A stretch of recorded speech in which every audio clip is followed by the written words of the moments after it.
Hello friends, I'm Saket Bansal. I'm a lead trainer at iZenBridge Consultancy Private Limited. I train people on project management and I welcome you all to our 35 contact hours PMP online training program. In this training program, we would be referring PMBOK version 5 as a reference book. Now, this is PMBOK version 5. PMBOK stands for Project Management Body of Knowledge. The PMBOK constitutes subset, I repeat, subset of project management body of knowledge. This thick book does not cover the complete body of knowledge which is required for managing project, but it does cover the tools and techniques and processes which are generally believed as good practices. So PMBOK constitutes a good practices of project management. Now, good practices are the practices which produce good results in most of the conditions. But as a project team, you need to apply your judgment before you apply the prescriptions or a good practices which are given in any standard. The PMBOK also promotes a common vocabulary for project management professional. Common vocabulary is an essential element for any profession. Now, what is project? Because the PMBOK guide is about project management. There are other guides or other standards for program and portfolio management. So let us understand project, program and portfolio. So what is project?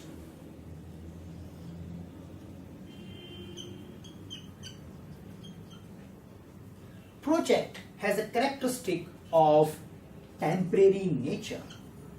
So whenever we work on a project, it is for a temporary duration, which signifies that it has a start and end date. The project produces unique output, means it is not producing something repetitively. It is producing something which does not exist before. So organization who is executing the project is looking for an output or an outcome which is unique in nature. Unique output could be a product or it could be a service. You may end up launching a new service, or it could be a document or a report. The outcome, the unique output of a project could be intangible or could be intangible. The project is also progressively elaborated. Whenever we start a project, we don't know the complete detail at the beginning. So the projects are progressively elaborated.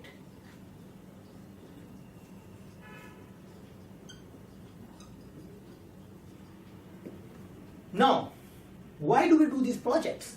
Because of some market demand, maybe because of the customer order, because of some environmental condition, maybe because of some regulatory conditions, or maybe to achieve some cost efficiency, some business case, to capture a new market segment. So these all reasons can trigger an execution of a project. Now, sometime you may need to execute series of projects or a collection of projects to achieve a higher goal. And managing or executing multiple projects in order to achieve a program level objective is called program management. So program is a collection of related projects.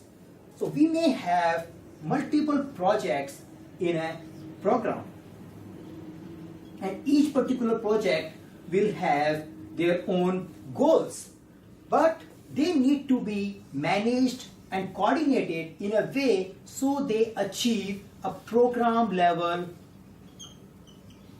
goal. For example, your organization may want to run a cost reduction program. They may want to reduce the manufacturing cost by 20%. And in order to execute the cost reduction program, you may execute multiple projects. You may execute a project which is focusing on handling the customer request efficiently. You may execute a project which is focusing on reducing the cost of bill of material so the product can be produced in a lesser money. Now, the reduction in a cost of a production should not impact or negatively the maintenance cost, because the overall goal of a program is reduction in cost for an increase in operational efficiency. So program objectives are further achieved by various projects, and at a program level we coordinate the dependency amongst these projects. We also coordinate and manages various conflicts. For example, the production project may have a conflict with a support project. So we manage the conflicts which may occur amongst a project. In order to have a program, we must have projects, because program is a collection of related project. But a project can exist without program, because it's not necessary that in all the cases we will have programs. We may have independent, unique projects targeting to produce some unique output. For example, in an organization, if we are introducing a new product, it could be just one project. So project which is temporary, producing unique output, progressively elaborated, can exist even without program. Now, these program projects there is an upper layer called portfolio.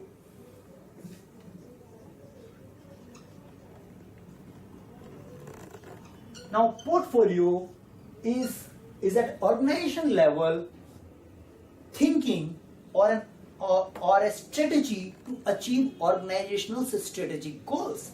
The portfolio will have multiple programs and projects plus operational things.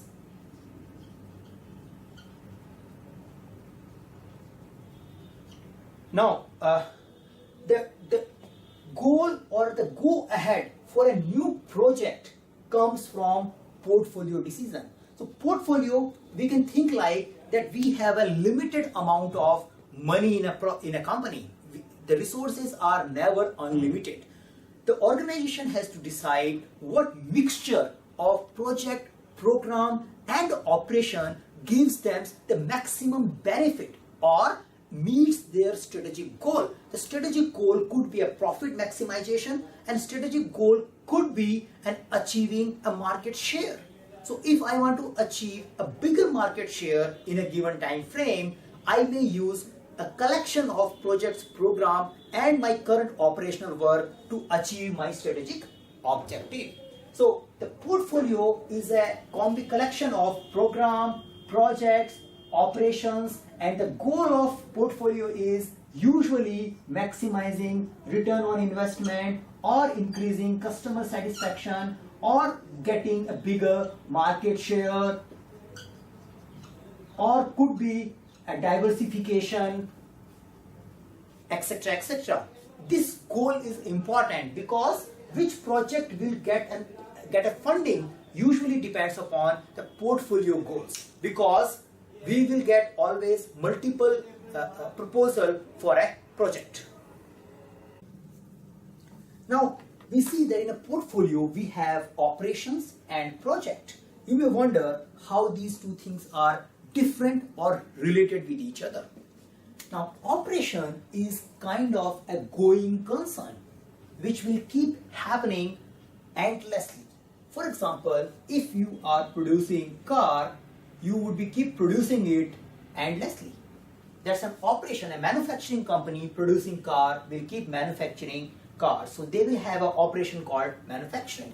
But if they want to introduce a new model or a new car in their portfolio, so here the portfolio. So execution of manufacturing of a car is also a part of a portfolio because they are selling a particular product. And if they want to introduce a new model for a mid-size or say mid-segment, they want to introduce a car which can fit in the middle class budget.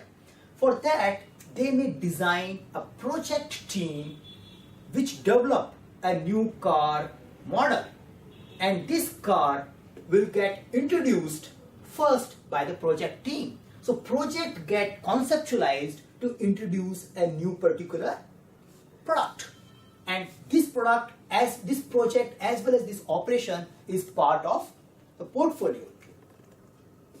Now, since the nature of work is different, in operations the focus is on efficiency and producing things in a predictable manner.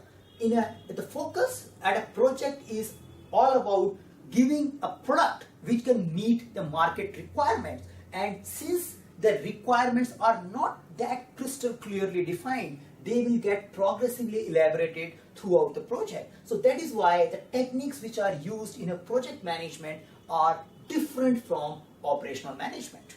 Now, a lot of time we think that project can only come at the beginning of the operation. It's not like that.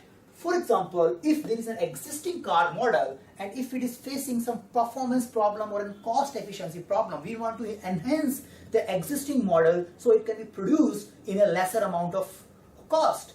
For that, we may also introduce another project which may give another bill of material for the existing product. So we take an input which is coming from operations. We see the performances on the basis of their field requirements, and then the new project get introduced and which delivers new bill of material or a new design for an existing product. So project can come at any time in a life cycle of a product, and they keep interacting with operations. So when we are developing a new car or modifying an existing car design, there is a good amount of interaction needed from operation teams. But these two organizations are separate, but they need to interact with each other so that the learning which they are producing here can be built into the project and help in maximizing the portfolio outcome. Now, to manage projects, we need a project manager, and that is where the PMP certification is all about. We certified project managers. So a project manager has to have competencies. Now his competencies can be grouped in three categories. One is knowledge,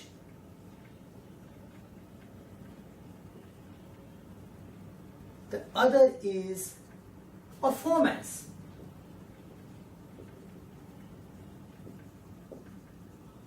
and the third is personal. Now, so if you study the PMBOK well, and if you are very familiar with all the terms and vocabulary of project management, does it make you a good project manager? Not necessarily. You can acquire knowledge by reading and understanding project management book of knowledge or project management knowledge areas. But after that, you also need to apply those tools and technique in your day-to-day operations. So the competency of a project manager does not limit just knowing tools and techniques, but he also need to have a skill to apply these tools and techniques in the project execution, and that is where the performance dimension of competency comes in picture. The third dimension is about personal. Good amount of time project managers spend in managing people, managing communication, and significant amount of soft skills are required in order to manage, motivate, direct, control human resources. So skills like leadership, listening, conflict management, negotiation are very effective. The communication. So communication is not only about speaking, it is also about listening and taking the non-verbal clues. So those all skills are essential skills for project manager. Now we studied about project manager, we studied about operations. We understand that there is a project and project manager is needed to manage and control the project. There is another entity in an organization which usually exists to manage or give a supportive environment for various projects, and it is called project management office. Now, project management office can play a different type of role or different rigor of control. They can put a different rigor of control depending upon the role identified in that particular organization. They may play a supportive role. In a supportive role, they provide all necessary supports. They work as a repository of information. So they compile, accumulate the knowledges or a lesson learned done by various projects. They recommend, they provide good amount of templates, collection of checklists, procedures, policies. So they control or keep a repository, not control, they keep a repository of various shared information which other project teams can use it. Now, there could be a second level of involvement. In some organization, PMO may play a controlling role.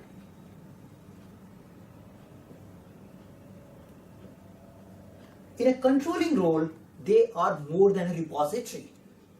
They do provide the information, but they also focus on enforcement of templates, policies, while project is getting executed. So they conduct audits, they ensure that the project execution is done as per the defined guideline. There could be third level of PMO. So the third level of PMO is directive. So directive type of a PMO organization takes a complete control of the project. So they ensure that projects achieve the desired goals. So they also intervene in ensuring that project is meeting the expected targets or expected outcome which has been chartered, which are included in the initial charter of a project.